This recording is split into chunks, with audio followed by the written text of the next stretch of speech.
Now that we've covered the VAE in the previous video, let's look at the next crucial link in generative multimedia AI, the diffuser or diffusion model. If the VAE is the translator, then the diffuser is the actual artist who physically paints the image for us.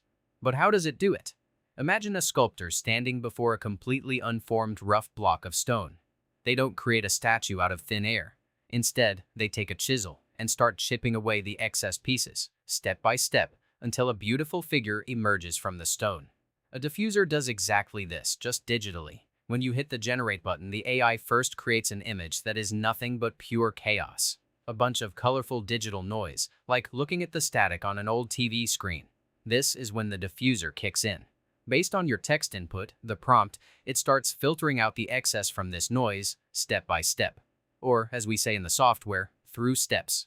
It recognizes patterns and gradually, layer by layer, brings out the details from the fog. In the first few steps, you only see blurry shapes, but by the end, you get a sharp, pixel-perfect result.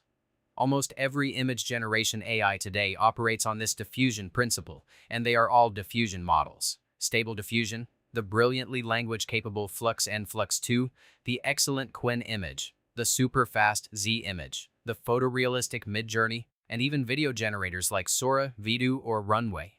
In essence, the hard part for them isn't creating something from scratch, but rather learning how to perfectly clear away the unnecessary noise to reveal the final picture. If you're curious about the text encoder, the thing that actually tells the diffuser what to carve out of that noise, follow the channel because we'll be breaking that down in the next video.